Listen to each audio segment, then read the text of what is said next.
ये जो ईडी का आधिकारिक लोगों का आगमन, मैं समझता हूं इससे और भी आने वाला दिन में जो केस सुप्रीम कोर्ट में उठेंगे वो केस और भी ताजा होगा। देखिए, सुप्रीम कोर्ट ने इस केस पे मामला को उन्होंने लिया और ममता बनर्जी सहित बाकी आरोपी लोगों को 14 दिन का अंदर हलफनामा पेश करने के लिए कहा गया और इस बीच में कोयला घोटाला का जो छानबीन उसको और भी तेज करने का और साथ साथ जो लोग ऐसा हमला ईडी पर किए थे, डकैती करके ईडी का सामान लेके चले गए, उन लोगों को खिलाफ सबूत जुटाने का और भी काम करने के लिए ये जो ईडी का आधिकारिक लोगों का आगमन, मैं समझता हूं इससे और भी आने वाला दिन में जो केस सुप्रीम कोर्ट में उठेंगे वो केस और भी ताजा होगा और केस और भी मुख्यमंत्री और बाकी डकैत के लिए ये केस भयावह हो जाएगा।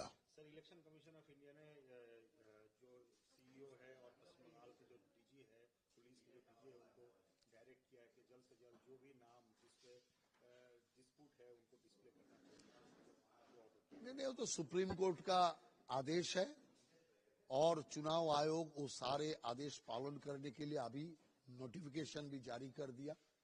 डीजी से लेकर सारे अधिकारी को उन्होंने आदेश भी दे दिया, तो इसीलिए वो लोग कार्रवाई उसमें करे और इलेक्शन कमीशन जो सुप्रीम कोर्ट का आदेश मानने के लिए तैयार है।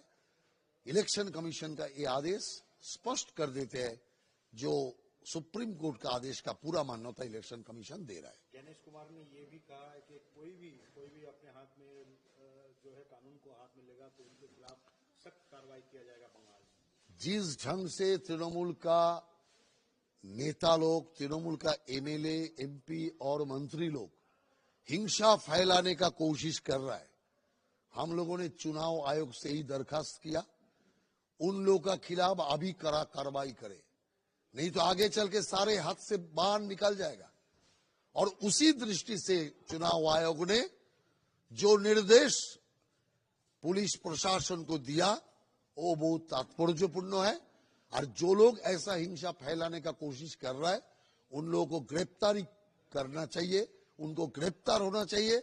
2-4 गिरफ्तार हो जाएगा तो सारे ये हिंसा फैलाने का काम बंद हो जाएगा। सर, बेलडंगा जैसे इंसिडेंट कई जगह राज्य के कई जगह पे भी हो रहा है, हालांकि जहाँ पे रिपोर्टर को भी नहीं छोड़ा गया है और जो है 2-3 लोगों को अरेस्ट भी हुआ है अभी इसके। देखिए, बेलडंगा इंसिडेंट ममता बनर्जी ने शुरू कराया था। उस इंसिडेंट में आग में घी ढलने का काम ममता बनर्जी ने किए। मुर्शिदाबाद में जो तांडव हुआ, ये सारे सांप्रदायिक हमला ममता बनर्जी का निर्देश पे किया गया। इसीलिए जब महिला पत्रकार के ऊपर हमला हो रहा था, पुलिस चुपचाप दर्शक का भूमिका लिया, पुलिस के ऊपर कोई आदेश नहीं था। इसीलिए देखिए, आप पहला चकुलिया से शुरू हुआ तोड़ फोड़ हिंसा का घटना, उसके बाद चकुलिया से फरकता होके बेलडंगा तक पहुंच गया। मुख्यमंत्री एसआईआर को रोकने के लिए पूरा पश्चिम बंगाल में दंगा फैलाने का साजिश किए थे, लेकिन मैं जनता को धन्यवाद देना चाहता हूं।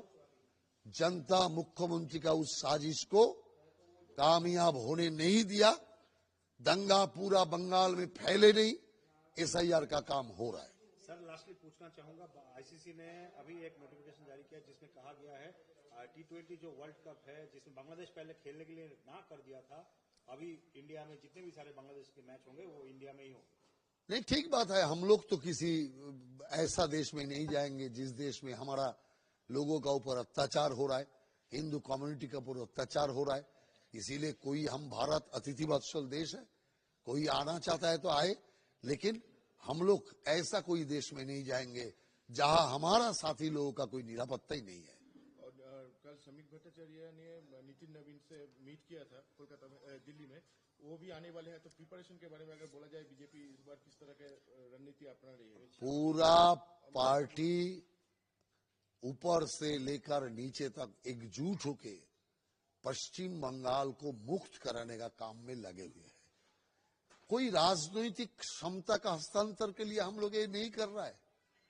ये बात है बंगाल का भौगोलिक दृष्टि से रक्षा करना, बंगाल का डेमोक्रेटिक जो कंडीशन उसको बचाए रखना। कारण ममता बनर्जी इस्लाम दुनिया से मिलके पश्चिम बंग को पश्चिम बांग्लादेश बनाने का साजिश कर रहा है। उसको रोकने के लिए प्रधानमंत्री, गृह मंत्री, हमारा राष्ट्रीय सभापति सारे मिलके पूरा बंगाल का इकाई का साथ देके पश्चिम बंगाल को बचाएंगे।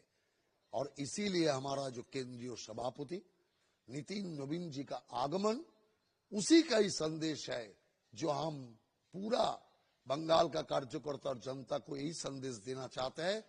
पूरा पार्टी और प्रधानमंत्री से लेके पूरा मंत्रिमंडल बंगाल का जनता का साथ है।